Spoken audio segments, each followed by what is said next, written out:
Assalamualaikum warahmatullahi wabarakatuh.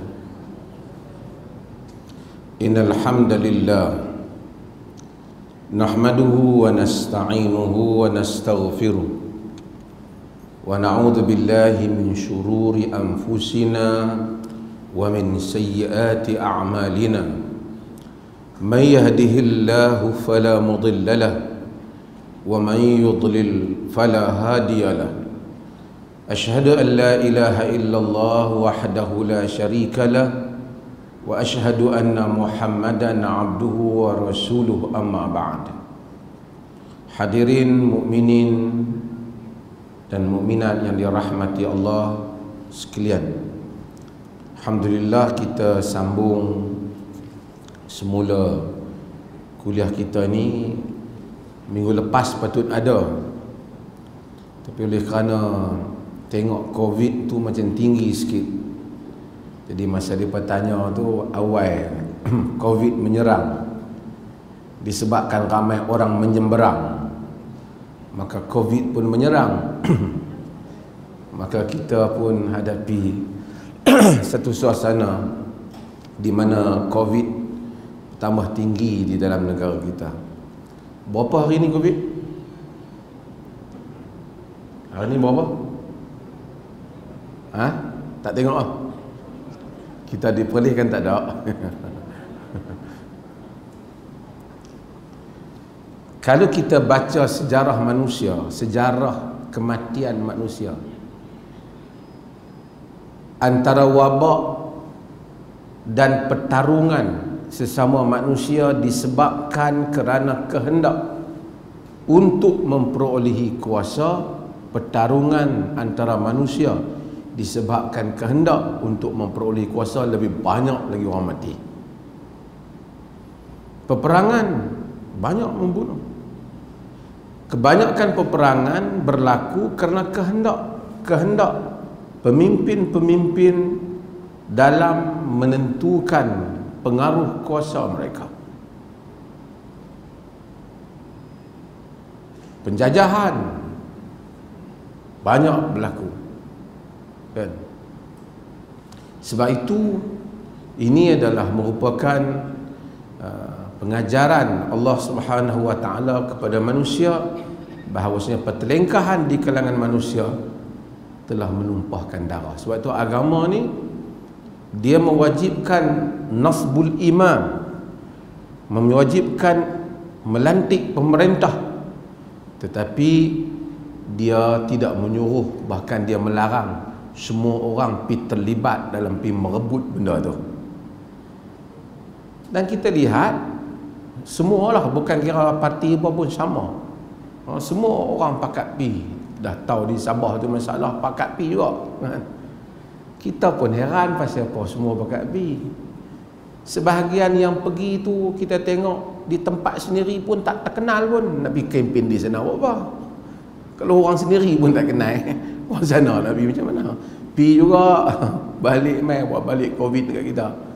Habis sekarang ni berapa negeri jadi masalah, kan? Kehendak kepada kuasa itu. Macam itulah, tak berhentilah di dalam dunia ni. Sambung hadis kita ni. Haddatsana daripada hadis Jabir.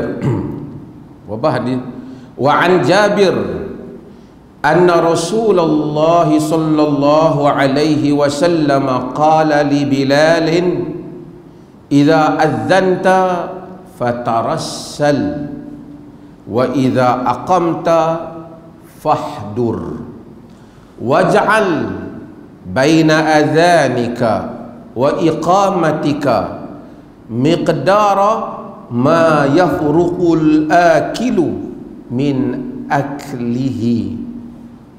Hadis riwayat al-Imam At-Tirmidzi wa dha'afahu, dia tulis situ, dan al-Imam At-Tirmidzi mendhaifkan hadis ini. Pasal apa? Hari itu kita dah terang dah, siapa yang mengaji daripada awal. Pasal apa dah hadis dhaif? Masih lagi Al-Hafiz Al-Imam Ibn Hajar Al-Asqalani masukkan juga dalam kitab kita ni.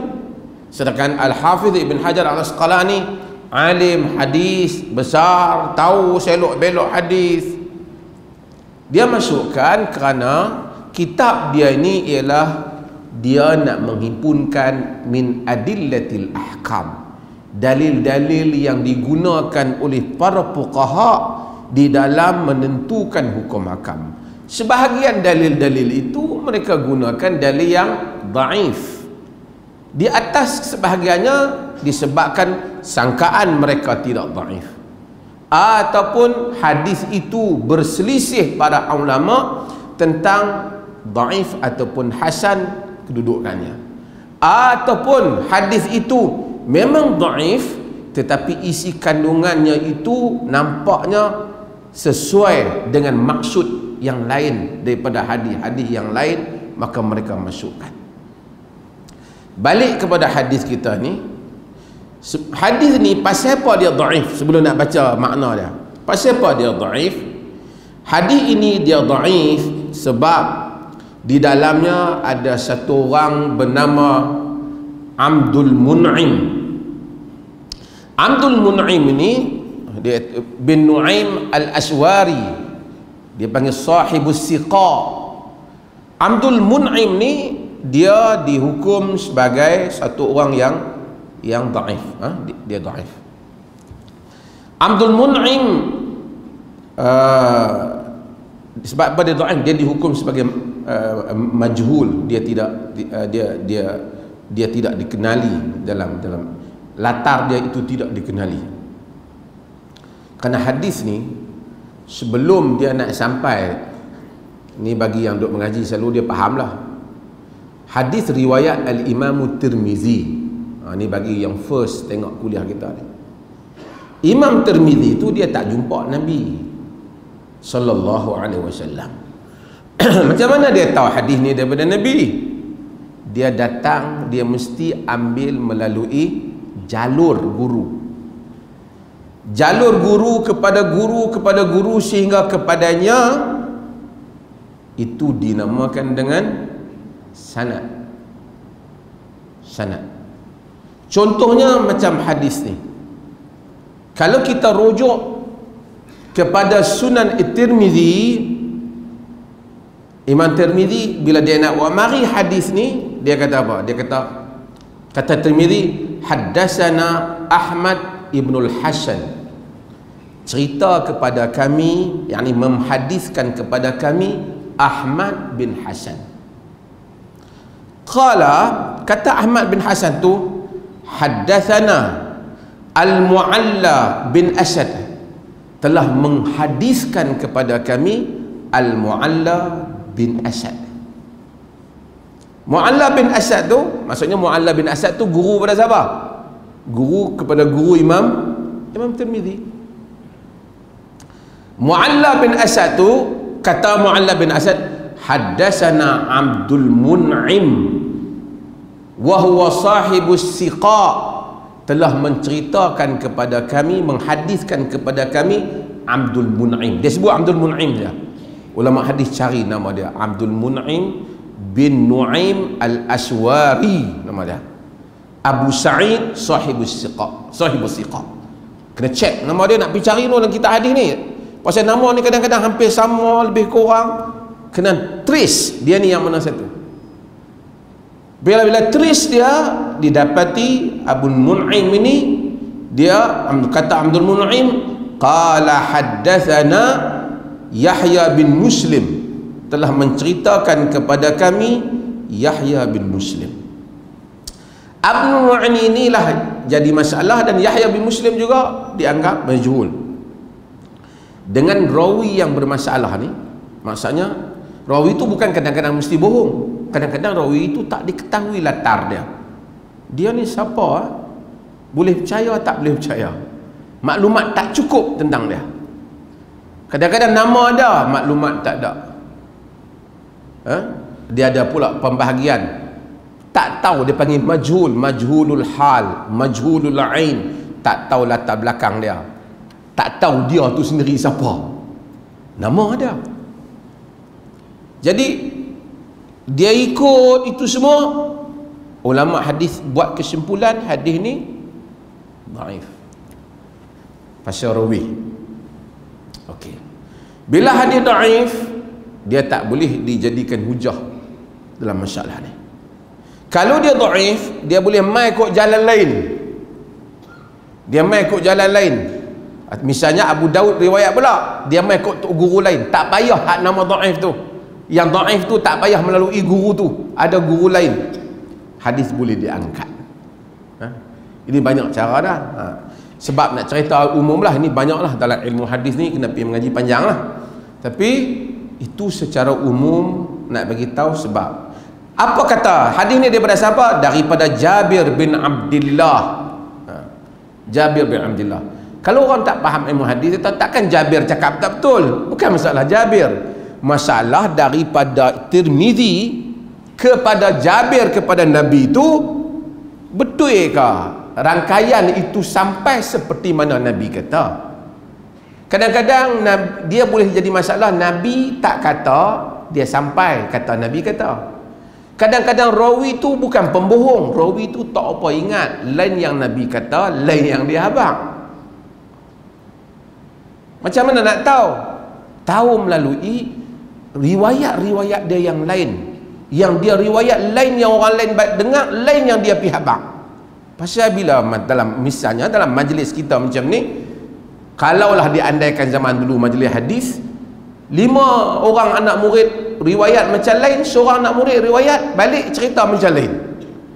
Kalau sekali mungkin tersasul, kalau kerap kali orang tak ada masalah pada ingatan dia, ada masalah pada catatan dia. Maka nama dia akan dicatatkan, tak boleh. Kadang-kadang ada masalah pada perangai dia,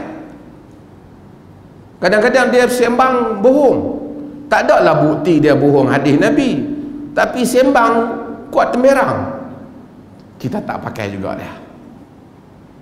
Sebab itu siapa saja yang riwayatkan hadis pada zaman dulu, dia terdedah kepada komentar orang lain terhadap diri dia.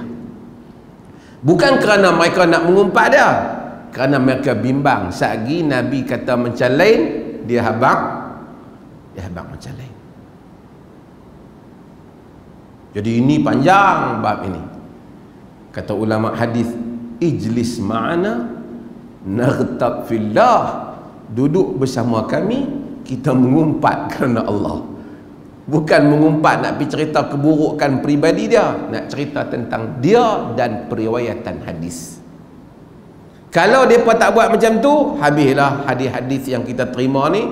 Mungkin orang temberang, orang bohong, orang terlupa, orang nyanyuk, orang tersilap, orang semua kita sangka Nabi kata belaka. Mungkin tak rawi yang dia tu mungkin pelupa sikit, tapi ada hadis yang dia riwayat tu, hadis tu dia tak lupa. Mungkin tak? Mungkin tak tuan-tuan? Mungkin.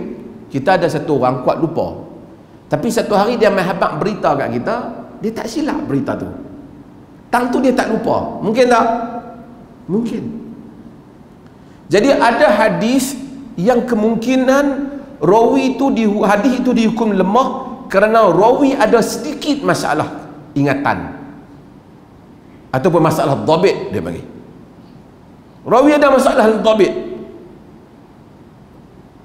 oleh kerana nama rawi itu ada dalam senarai rangkaian tu, hadis tu jatuh status dia.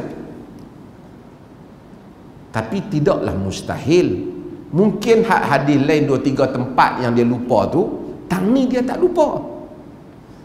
Tapi oleh kerana di atas kaedah, kalau nama dia ada jadi dhaif dan tak ada jalan lain yang boleh sokong selain daripada nama dia, maka hadis itu menjadi dhaif. Maka kita kata ijtihad para ulama. Sebab itu kadang-kala kalau tak ada apa nak pakai, ada satu hadis dhaif bukan kerana kuat bohong, tapi ada masalah dalam ingatan, ada masalah-masalah teknikal ni, depa sandak juga sikit. Kerana dia lebih baik daripada tak ada apa langsung, kemungkinan dia ni Kok-koklah hak ni dia tak silap. Walaupun kaedah umumnya dianggap sebagai dhaif. Okay. Tuan-tuan faham hak saya cerita ni? Faham tak apa? Kau duduk seronok sendiri cerita, orang tak faham.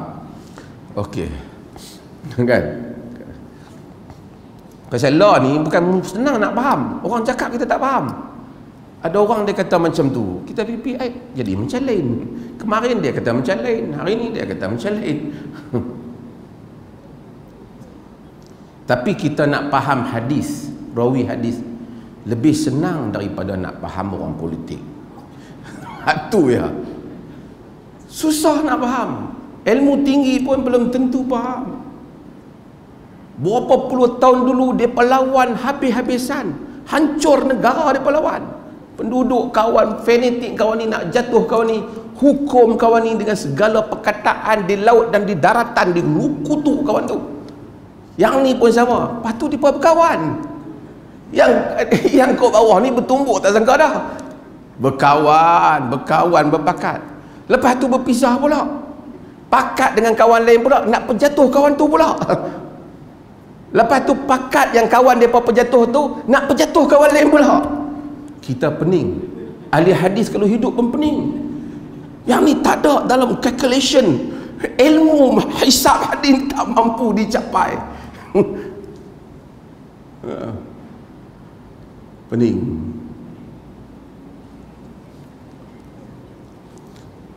Okey. Wa an Jabir, daripada Jabir, anna Rasulullah sallallahu alaihi wasallam qala li Bilal, Rasulullah sallallahu alaihi wasallam berkata kepada Bilal, idza adzanta fatarassal, apabila engkau azan maka lambatkanlah dia. Maksudnya kalau nak sebut tak boleh Allahu akbar tu cepat. Allahu akbar lambat. Fatarassal. Jadi kalau itu maksud dia lah, bila kamu azan maka lambatkan. Wa idza aqamta fahdur, apabila engkau mendirikan beriqamah, fahdur, cepatkan. Jadi Allahu akbar, cepat. Kalau azan, asyhadu an la ilaha illallah, lambat.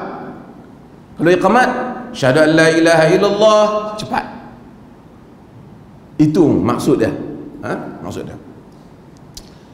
Waj'al baina adzanika wa iqamatika, dan jadikan antara azan engkau dan iqamat engkau miqdara, dengan kadar ma yafrughul akilu min aklihi, apa yang menyelesaikan orang yang makan daripada makanannya. Maksud macam makan kadar orang Arab lah, macam orang makan biasa, bukan macam kita makan sembang 3 jam tak habis. Makan sekadar orang nak makan lah, bukan nak bersembang. Hidangan yang orang makan tu, Arab kalau makan roti dulu sampai dah kadar lebih kurang berapa? 5 minit? Macam tu misalnya. Dia tak sebutlah, zaman dulu tak ada minit, dia sebut kadar.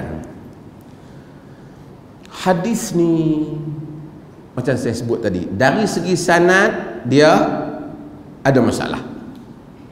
Tapi dia bukan rawi itu ditohmah sebagai pendusta, tidak. Dia lemah saja. Disebutkan faktor-faktor, antaranya majhulnya Yahya bin Muslim, dan juga dhaifnya Abdul Mun'im bin Nu'aim al-Aswari tadi. Tapi dari segi tujuan azan,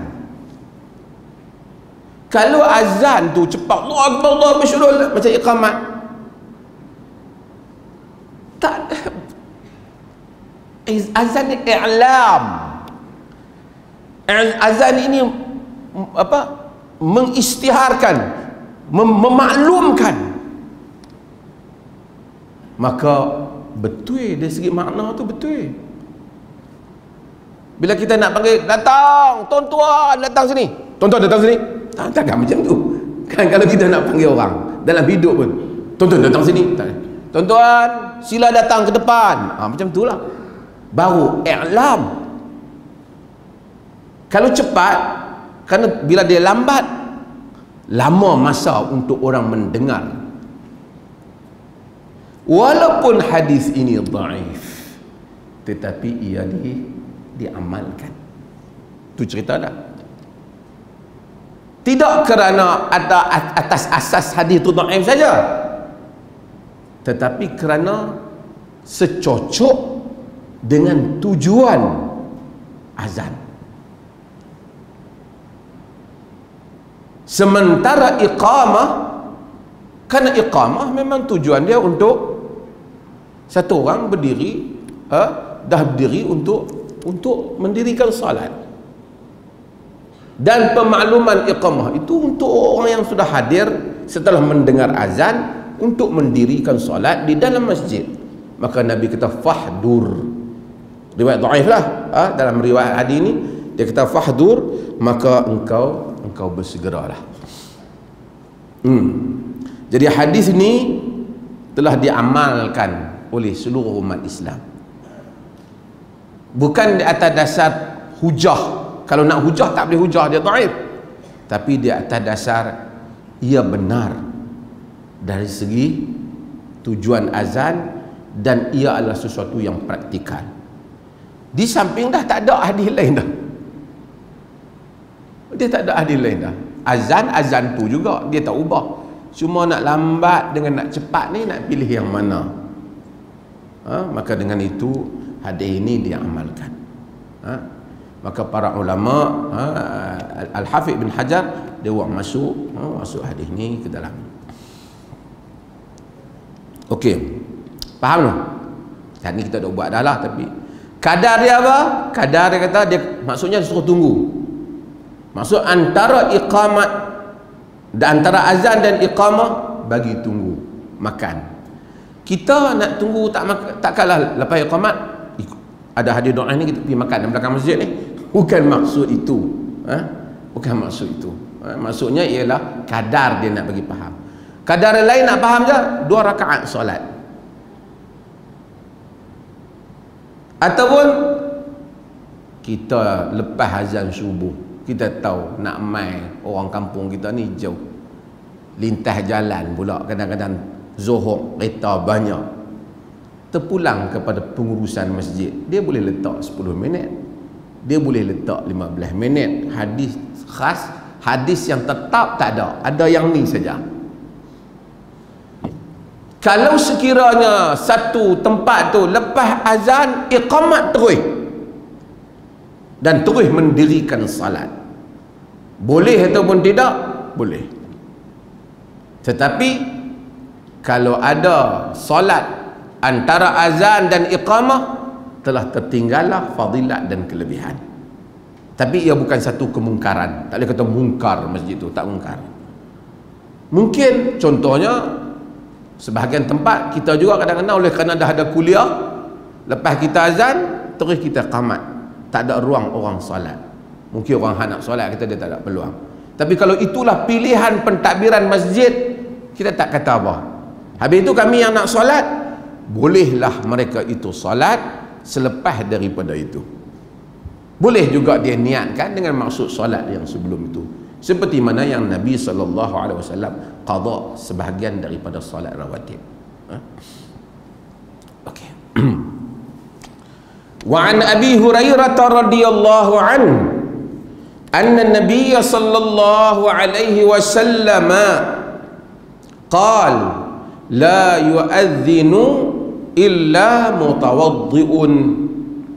Daripada Abu Hurairah radhiyallahu anhu bahawa Nabi sallallahu alaihi wasallam bersabda, la yu'adhdhinu illa mutawaddi'un, tidak azan melainkan orang yang berwudu. Apa dia tulis bawah hadis itu? Da'afahu aidan, mendhaifkan juga, dia mendhaifkan juga hadis ni. Siapa dhaifkan? Al-Imam Tirmizi dhaifkan hadis ni juga. Dia riwayat hadis ni dia kata dhaif. Okey, pasal apa jadi dhaif? Macam tadi juga. Hadis ni Imam Tirmizi riwayat, kata Imam Tirmizi, haddatsana Ali bin Hujur, telah menceritakan kepada kami Ali bin Hujur, guru Imam Tirmizi. Qala, kata Ali bin Hujur, guru Imam Tirmizi, haddatsana Al-Walid bin Muslim, telah menceritakan kepada kami, telah menghadiskan kepada kami Al-Walid bin Muslim. Macam itulah hadis. Bila guru hadis dulu, dia duduk dalam majlis hadis seperti Imam Bukhari, Imam Tirmizi, dia apa tak terus baca hadis tu, dia akan sebut. Sebab dia bukan jumpa Nabi. Jadi Imam Tirmizi bila dia duduk dalam majlis dia, sebelum dia nak baca hadis tu, hadis ni dia akan kata, haddatsana Ali bin Hujur, qala haddatsana Al-Walid bin Muslim an Muawiyah bin Yahya an Az-Zuhri an Abi Hurairah radhiyallahu anhu. Maksudnya apa? Telah menghadiskan kepada kami Ali bin Hujur, katanya telah menghadiskan kepada kami Al-Walid bin Muslim, dia mengambil daripada Muawiyah bin Yahya, Muawiyah mengambil daripada Az-Zuhri, Az-Zuhri mengambil daripada Abi Hurairah, Abu Hurairah daripada Nabi sallallahu alaihi wasallam. Dia kena sebut macam tu dulu, baru boleh. Kalau tidak, orang klaim bila jumpa Nabi. Jenis hak kaki duk mimpi, hak duk klaim tu tak apalah. Jenis Tok Wali jadi-jadian ni, ramai belakangan ni pakai duk mengaku ni, oh Tok Syekh dia mimpi. Orang tanya hadis main mana? Mimpi. Kira Imam Tirmizi pun kalah lah dengan mereka ni. Imam Tirmizi terpaksa duk mengembara Bukhari, Muslim, An-Nasai, Abu Dawud, Ibn Majah, Al-Auza'i, semua ni ahli-ahli hadis kena kembara mencari hadis. Mereka pakai bubuh bantai, bagi satu nyenyak, tu dia satu hadis main. Kalau kita pakai terima benda tu, tak ada dalam agama. Kita pun tak setuju hak dia kata, tak bantai, tidur pula. Kata, tadi aku tidur lagi panjang, aku main 5 hadis.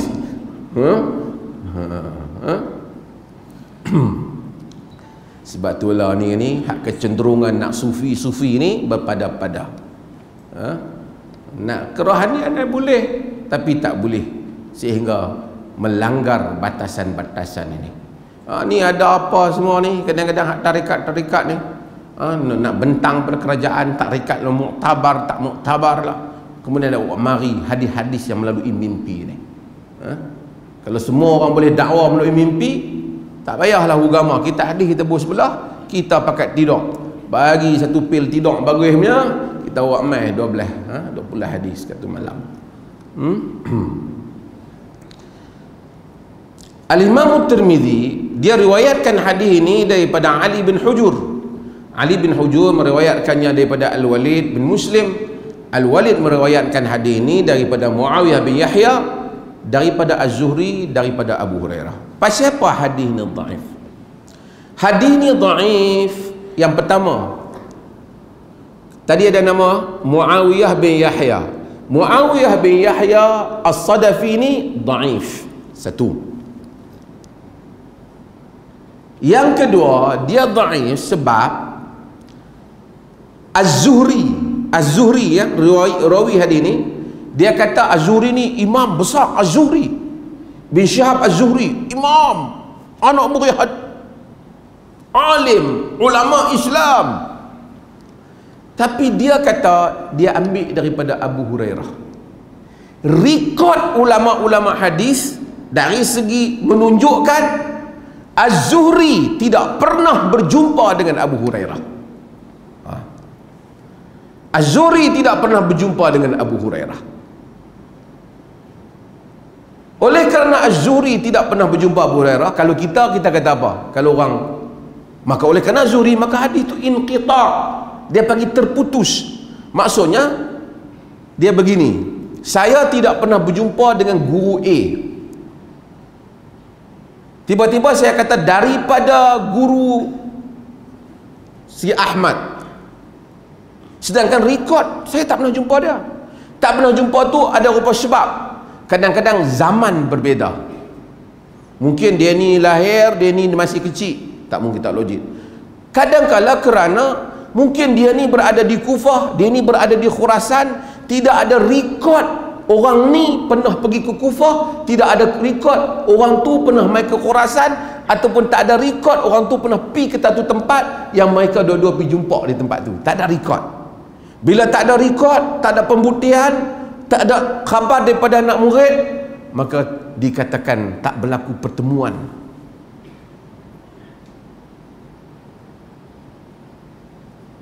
Banyaklah masalah luqiyah ni, ada mazhab-mazhabnya. Tetapi yang pentingnya ialah sekalipun Az-Zuhri itu hebat, tapi bila dia sebut daripada Abu Hurairah sedangkan tak ada rekod dia daripada Abu Hurairah, hadis dia anggap terputus, tak cukup guru, tak sampai.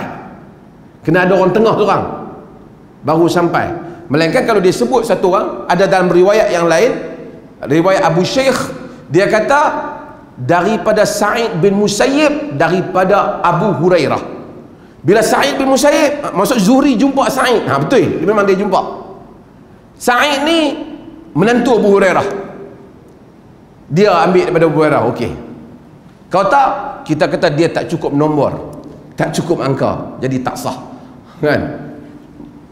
Sebab itu maka dia inqita' ni menyebabkan dhaif. Tapi apa yang saya nak cerita, bukan nak bawa tuan-tuan pada ilmu tu, saya nak cerita ialah demikian disiplin ilmu. Tak kira lah besar mana pun, tak ada bukti, tak boleh. Kadang-kadang bukan masalah Zuhri tu, masalah orang yang riwayat tu lah. Kadang-kadang pergi langkau pun nama Zuhri. Jadi hadis ni dhaif. Hadis ni kata apa? Bila satu orang nak berwudu, bila satu orang nak azan, tidak boleh azan melainkan kena berwudu. Hadis ini telah berlaku perbincangan di kalangan para ulama. Oleh kerana hadis dhaif, tetapi dari segi benda-benda lain, Nabi ni dia suka mengingati Allah dalam keadaan dia berwudu. Dan tentulah oleh kerana azan ni untuk solat, dan solat ni orang tak boleh solat melainkan kena ada wudu. Maka satu orang yang azan memang wajarlah dia ada wudu, tapi nak mewajibkan berwudu tidaklah boleh, sebab hadis ni hadis yang dhaif. Tapi kalau nak kata bagus berwudu, sunat berwudu, nampak macam boleh lah. Maka ulama-ulama sekali lagi berbeza pendapat. Majoriti, hampir semua para ulama menyatakan kalau satu orang itu azan sedangkan dia tidak berwudu, azannya dikira pakai. Dia tak perlulah pergi ulang balik. Dalam arti kata lain, kalaulah duduk tengah-tengah azan tu sampai hayya 'alal falah, tiba-tiba terbatal, tak payahlah dia pergi berhenti awal lama tang hayya 'alal falah ya. Duduk lagi 5-6 minit baru bunyi hayya 'alal baru sebut tadi hayya 'alal salah, baru pula hayya 'alal falah. Betul? Pasal apa terberhenti ni? Wuduk batal. Kita cadang kat dia, tak payahlah, sambung terus. Azan tu sah, tak perlu untuk dia ulangi. Ni hadis ni dhaif. Namun begitu, kalau kita nak pakai kira, nak ambil iktibar lah sikit hadis ni di atas semangat, manalah tahu kok rawi ni campur pi campur mai boleh berkira kot, walaupun taklah boleh dijadikan hujah. Dan Nabi pun suka mengingati Allah dalam keadaan berwudu. Kalau berwudu, kata Imam Mazhab Syafi'i, disunatkan orang yang azan berwudu. Maka siapa-siapa yang nak azan disunatkan berwudu. Siapa nak?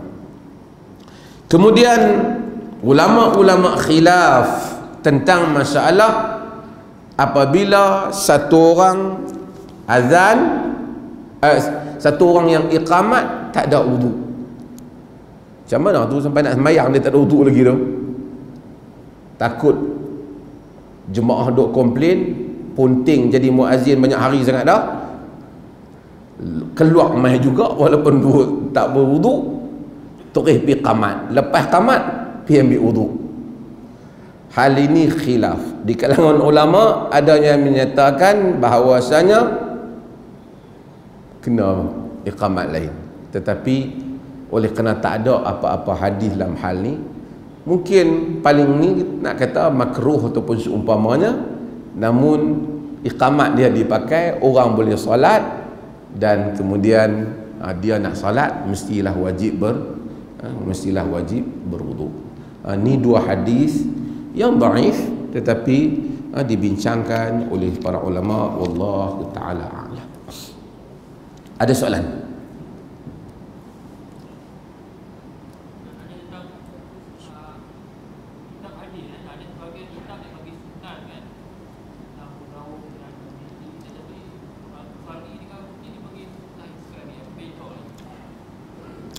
Ada kitab yang dinamakan dengan sunan kerana kitab itu disusun berdasarkan sunnah-sunnah Nabi SAW.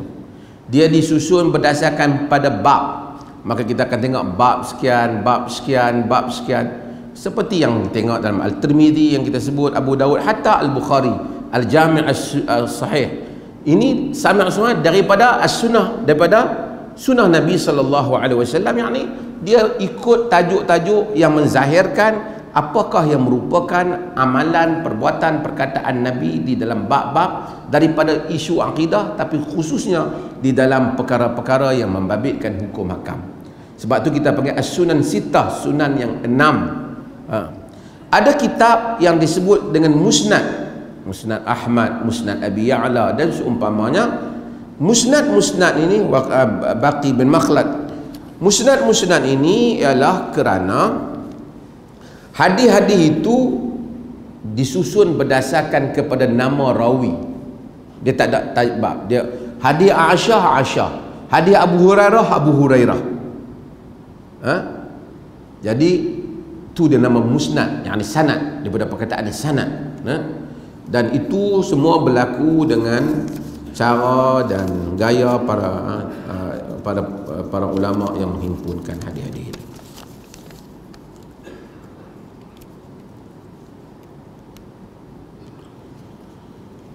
Ada beberapa soalan. Yang pertamanya tentang wajibkah wanita untuk menguruskan hal ehwal dalam rumah? Kerana setengah ustaz menyatakan wanita tak wajib untuk memasak, membasuh baju dan mengemas rumah. Macam mana? Okey. Kalau dengar macam tu macam syok lah. Okey. Yang pertamanya,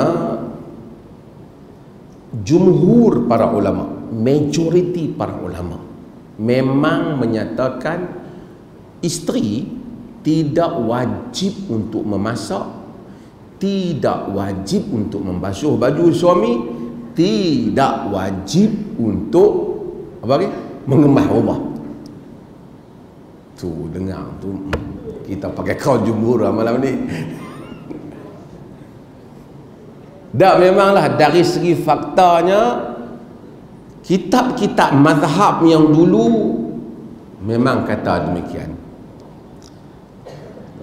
Semangat orang perempuan malam ni balik-balik suami kata ni tak masak tak apa, buat tapi dengar kuliah lah. Nanti dulu dengar pergi habis. Dalam mazhab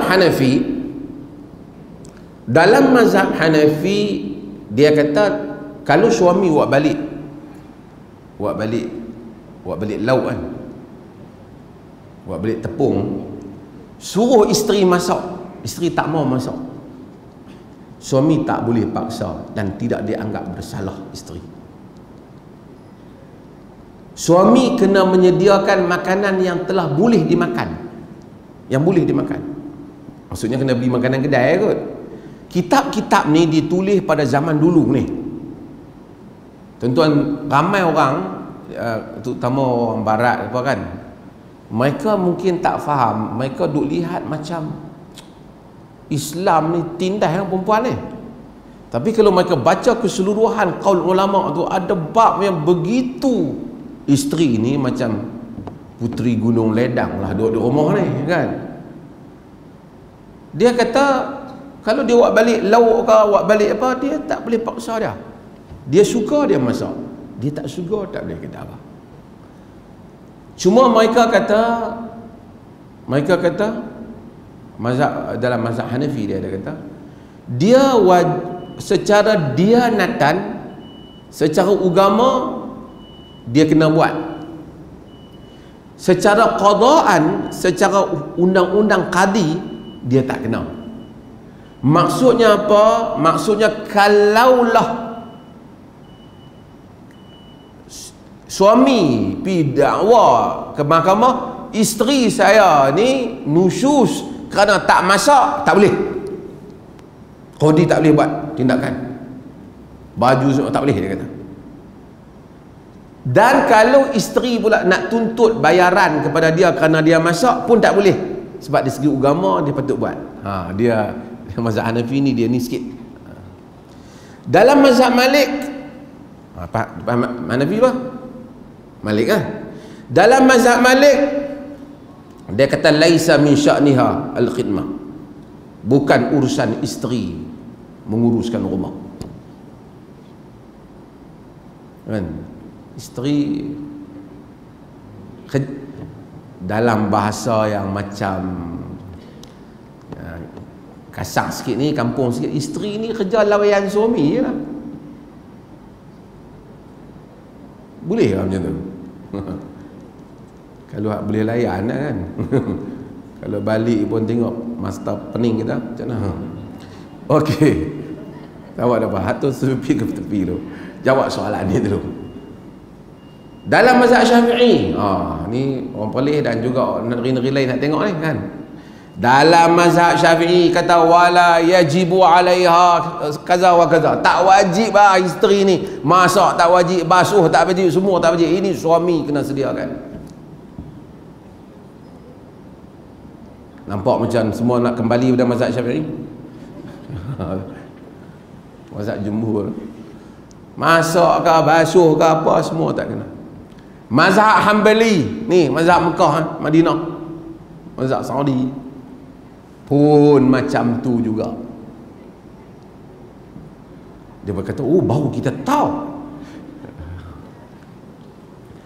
Siapa yang kata qaul yang wajib ni? Qaul yang kata wajib ni dulu sikit ialah Ibnu Abi Syaibah, tapi yang paling menonjol menyebut qaul ini ialah Syekhul Islam Ibnu Taimiyah rahimahullah. Artinya ramai orang marah ke Ibnu Taimiyah, tapi sebenarnya di Malaysia ni yang mereka amalkan ialah mazhab Ibnu Taimiyah. Kerana Ibnu Taimiyah kata yajibu 'alal mar'ati, wajib kepada perempuan isteri ni, perempuan ni, khidmatu zawjiha bil ma'ruf, khidmat kepada suaminya dengan cara yang ma'ruf, min misliha li mislihi. Maksudnya kadar mana? Kadar padan dengan isteri tu kepada suami tu. Maksudnya suami dia orang macam mana? Kalau suami dia tu kehidupan dia macam tu dan isteri dia keupayaan, kadar tu lah. Kalau suami dia tu jenis orang biasa yang makan nasi sehari satu mata lauk ya, macam tu lah. Tapi kalau suami dia memang sediakan kehidupan kepada dia, lauk pun lebih balik, memang suami dia orang makan jenis elok, makan di meja, duduk, dia macam tu lah. Dia tak boleh banding tengok orang sebelah bagi roti kunci ni ya. Dia kan? Tak apalah dia macam tuan-tuan pindah Arab. Dia balik dengan roti macam tu, kita terkejut. Oi, saya sampai Jordan, apalah pertas pam beli ini nak bagi makan kucing kan, bagi makan kita. Tapi dia is their culture. Itulah culture dia. Dia okey pun macam tu. Dia lapik-lapik makan je. Kita nak kena ada hidang. Ada orang nak suami nak kena duduk di kursi, Kalau itu kehidupan suami, macam itulah layan. Ada suami kata hantar sadok gaduh hidang-hidang lah, lungguk tang tu hukum makan. Tak apa dah, suami dia jenis makan lungguk apa. Kalau macam itulah, contohlah kok ada dalam dunia ni. Kata limislihi bimisli min mislihi min misliha limislihi. Apa alasan Ibnu Taimiyah? Saya kena sebut mazhab yang ni lah, kalau tidak saya pun balik tak ada makan. Ha? Apa alasan Ibnu Taimiyah rahimahullah? Alasan Ibnu Taimiyah dalam hadis yang diriwayatkan oleh Imam Al-Bukhari, kata Ibnu Taimiyah, antara alasan lah Ibnu Taimiyah banyaklah beberapa alasan yang lain, tapi salah satu alasannya ialah apabila Fatimah mengadu kepada Nabi tak larat nak buat kerja rumah, wa tas'aluha khadiman, dia minta kepada Nabi khadam. Patutnya dia tak patut minta pada Nabi, dia kena minta pada suami dia. Siapa dia? Ali. Nabi tak kata kat Ali suruh sediakan khadam. Nabi kata kepada Fatimah, ala ukhbiruki bima huwa khairun min dhalik. Mau tak aku bagi tahu kau ala ukhbiruki ma huwa khairul laki min dhalik. Mau tak aku bagi pada kau, tahu kau apa yang lebih baik minhu atau min dhalik, daripada itu. Tusabbihin Allah 33 inda manamika wa tuhammidin Allah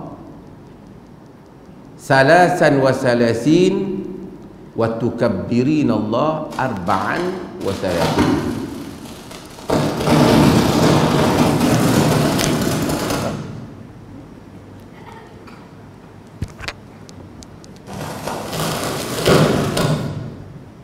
Tak lagi azan. Tak bunyi ni. Nak azan tu? Azan tu. Masuk azan tu. Ha?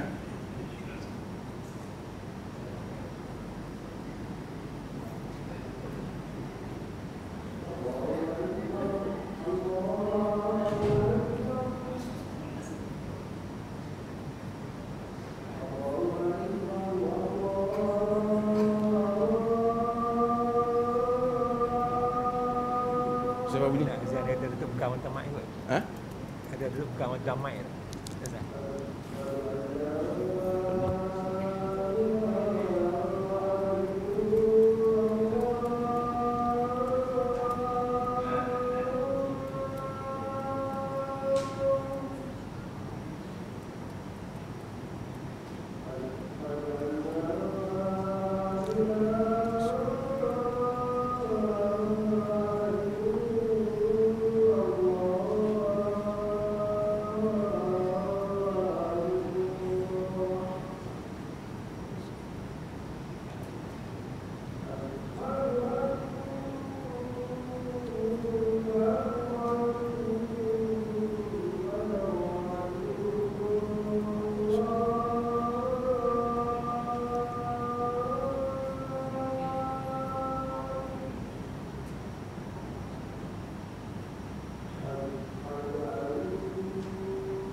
Siapa ni? Dia punya ni juga mahal. Tersentuh tadi tu. Ya. Oh, tak dia bukan lagi. Ni mana kaki dah?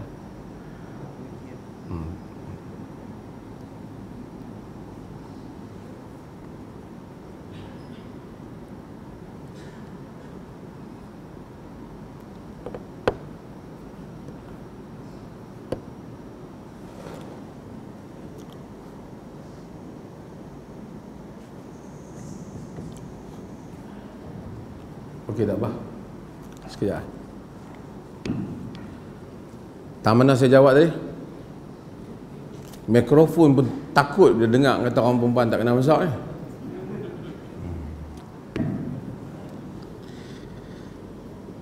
Saya buat apa? Okey. Apabila antara hujah yang disebut oleh Syekhul Islam Ibn Taimiyah rahimahullah yang menunjukkan wanita, isteri wajib untuk menguruskan rumah tangga suami dia, maksud di sudut makan, pakaian dan juga basuh baju suami dia, urus rumah tangga dia, ialah apabila Fatimah datang kepada Nabi sallallahu alaihi wasallam minta apa? Khadam. Nabi kata, ala ukhbiruki ma huwa khairul laki minhu, mau tak aku bagi tahu kamu apa yang lebih baik untuk kamu daripada itu. Tusabbihin Allah 33 'inda manamika wa tuhammidin Allah 33 wa tukabbirin Allah 34, iaitu kamu bersebut subhanallah sebelum tidur 33 kali, sebut alhamdulillah 33 kali, sebut Allahu Akbar 34 kali. Nabi tak kata pada Ali, Ali ini tanggungjawab kau menyediakan khadam. Itu antara alasannya. Cuma dah kita sebut hadis itu, saya nak sebut sikit, iaitu sebahagian di kalangan para syurah hadis mereka kata hadis ni macam satu isyarat. Kalau orang perempuan ni dia keletihan dengan kerja ni, dia baca subhanallah 33 kali, alhamdulillah 33 kali, Allahu Akbar 34 kali, semasa nak tidur engkau diberi kekuatan kepada dia. Tapi maksudnya mungkin Nabi nak sebut tentang fadilat, pahala dan seumpama fadilat. Okey.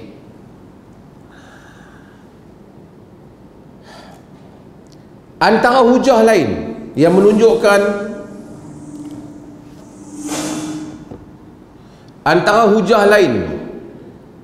menunjukkan bahawasanya wanita, isteri buat kerja dengan suami ialah hadis Asma binti Abi Bakr. Asma binti Abi Bakr dia kahwin dengan Az-Zubair ibn al-Awwam. Dia kata dia kahwin dengan Zubair. Zubair ni miskin, khadam tak ada, apa tak ada, kenderaan tak ada.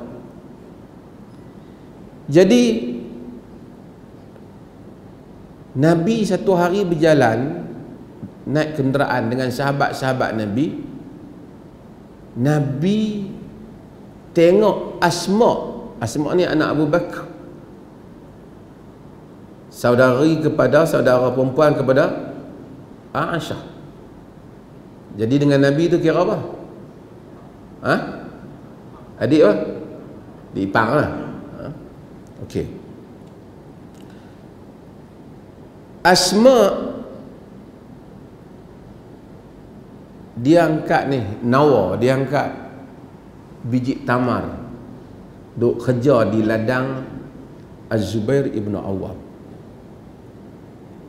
Jadi Nabi tengok Asma, Nabi kata ikh. Kata Asma ikh liyahmilani, dalam riwayat Bukhari. Nabi ikh. Nabi kata main naik. Nabi ajak Asma naik sama dengan Nabi di belakang unta. Sehingga para fuqaha kata wanita boleh naik di belakang besar kenderaan bersama dengan lelaki yang ajnabi jika aman daripada fitnah.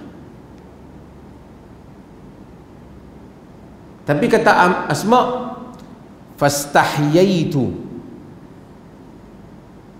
aku rasa malu an asira khalfar rijal, atau an asira ma'ar rijal, aku malulah nak jalan dengan orang lelaki.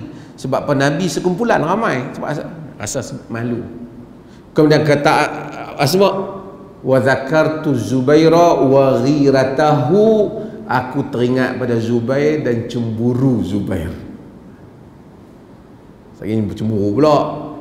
Zubair kata aku tak kisah. Bila dia beritahu Zubair kata hang angkat tu lagi aku masalah. Angkat barang tu, naik ya. Maksudnya naik kenderaan besar boleh, unta boleh naik belakang. Tapi kalau dia kata kalau ada keperluan lah, tak payahlah lepas ni tuan-tuan pun balik tengok isteri siapa-siapa pakai nak rejak naik motor pula. Dia jumpa hadis ni, ini Nabi dengan sahabat-sahabat ada semua. Abu Bakar pun sahabat baik dengan Nabi kan. Betul, hak main mengaji kuliah pun pakailah balik jalan kaki kok ada orang ajak naik motor. Tak payahlah. Hadis ni dijadikan alasan juga menunjukkan pada zaman Nabi orang perempuan bantu suami dia. Bahkan Asma kerja di ladang lagi tolong suami.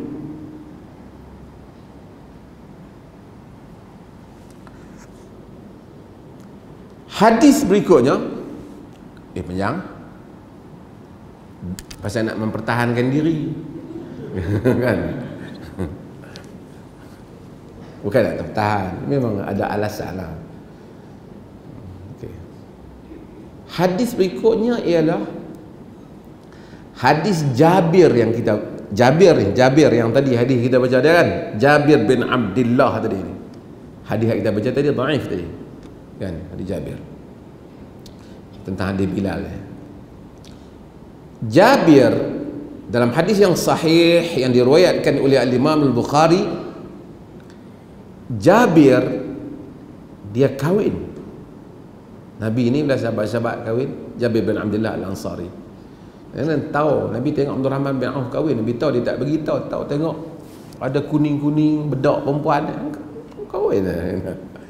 Tidak, mana lelaki nak pakai bedak perempuan tak. Kalau saudara itu lain.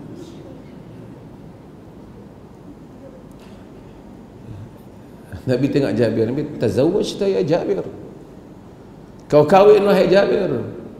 Tazawwajta, kau kahwin. Nabi tengok kahwin dengan Jabir.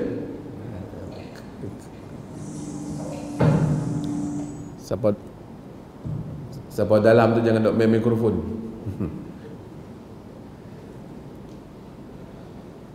Tazawwajta ya Jabir, engkau kahwin wahai Jabir.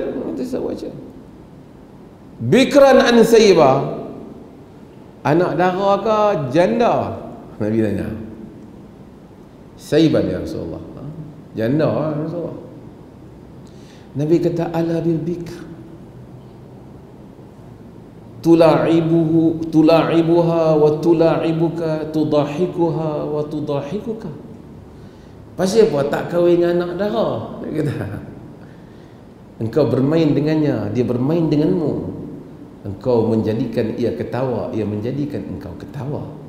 Bukan Nabi tak suka janda, Nabi pun kahwin janda. Tapi Nabi kata kat, Nabi tengok Jabir, dia kata kat Jabir, Nabi kahwin banyakkan janda. Kata Jabir, ya Rasulullah, inna Abdullah, sesungguhnya Abdullah halak, bapa aku Abdullah meninggal. Wa taraka banat, dan dia tinggalkan anak-anak perempuan. Sebagai riwayat di sini 9 anak perempuan. Dia tinggalkan anak-anak perempuan.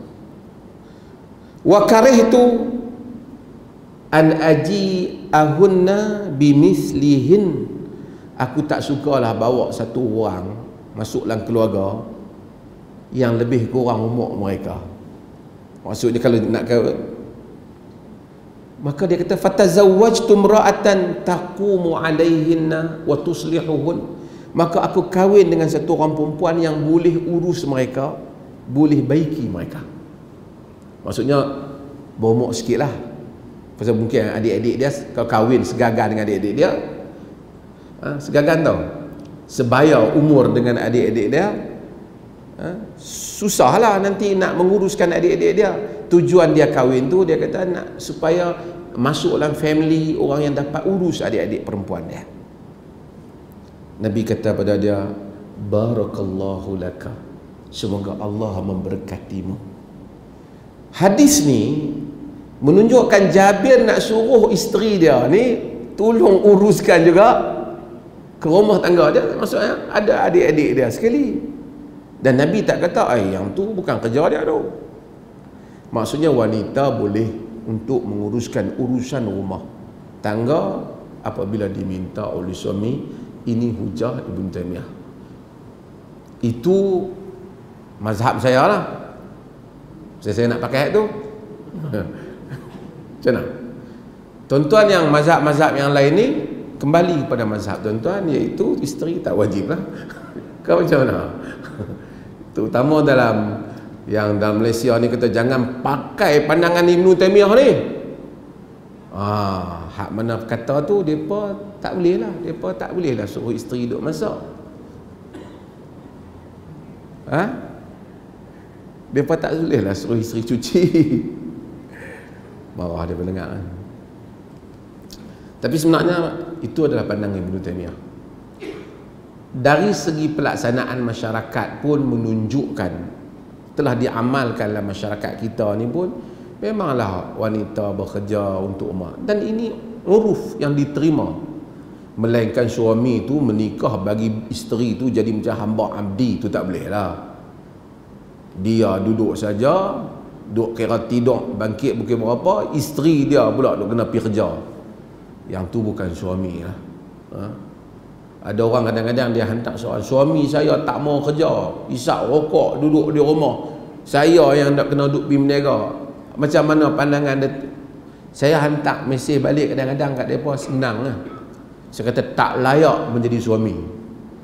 Lepas pada tu dia duk tanya, habis tu nak buat macam mana? Saya tak jawab lah. Hang faham dah abang tak layak tu kan, pecat lah.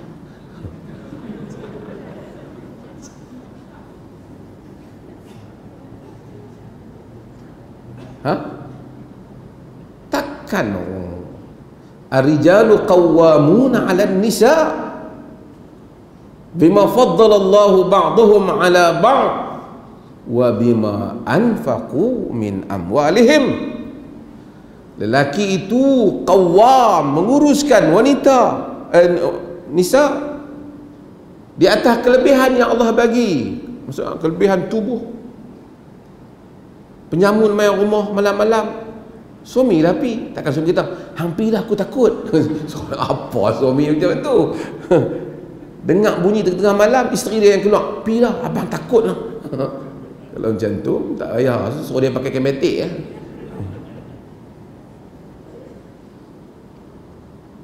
Suami lah, dengar apa dia lah pi. Wa bima anfaqu min amwalihim, di atas apa yang mereka belanjakan daripada harta mereka. Maksud lelaki membelanjakan harta for family, untuk keluarga. Itu lelaki membelanjakan harta untuk keluarga. Sebab tu lelaki protector. Tu nama wali. Dia protect family dia. Tapi kalau suami duk tidur, isteri yang kena pergi kerja. Semua isteri buat, dia duk saja. Tak baik. Suruh dia letak jawatan. Tulis surat pada, saya dengan ini memohon pihak tuan untuk meletak jawatan. Kita macam mana letak? Piyah kata, pergi mengaji fiqah macam mana cara nak letak jawatan. Wallahu ta'ala. Panjang kita jawab soalan ni.